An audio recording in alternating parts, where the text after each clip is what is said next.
Once upon a time, in the city of Balkh, a devastating famine struck so severely that people were pushed to the very edge of survival, and hunger had spread like a silent storm through every street, every home, and every heart.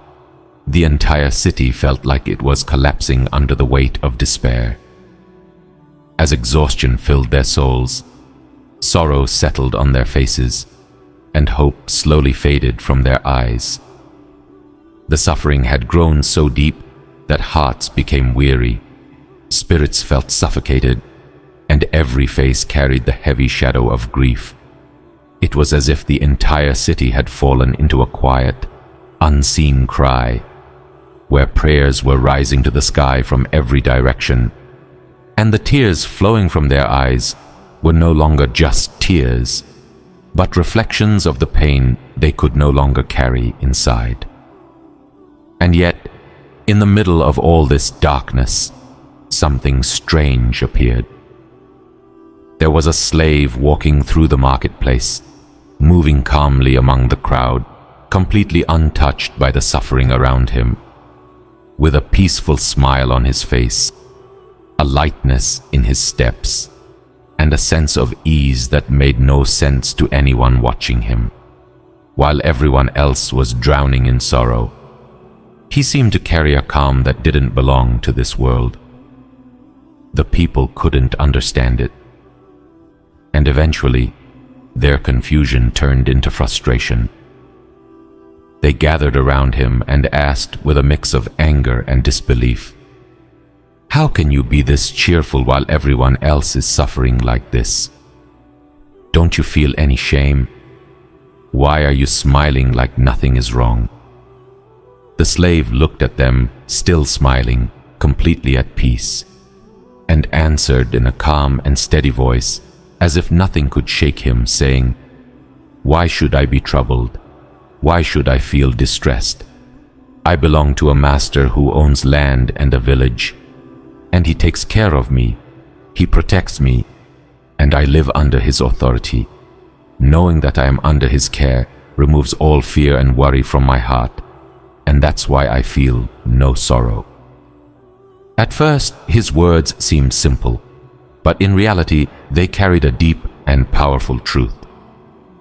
Among the people listening was Shaqiq al-Balkhi, and the moment he heard these words, something inside him shook deeply, as if a light had suddenly been lit in his heart, because in that moment, a truth he had not fully realized before was revealed to him through the words of this humble slave.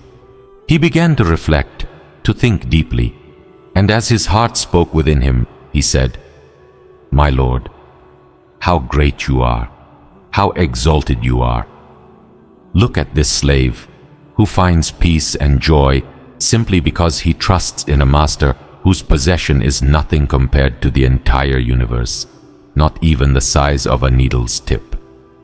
And yet you are the true owner of everything, the one who provides, the one who protects, the one who sustains all existence. So why is it that we are still so anxious, so restless, so overwhelmed with worry? What kind of heedlessness is this?"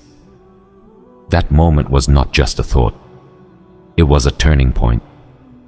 Because sometimes the greatest truths come through the simplest words, and sometimes a slave becomes the teacher of a scholar. From that day on, Shaqiq al-Balkhi left behind his worldly worries, his endless concerns, and everything that kept his heart distracted.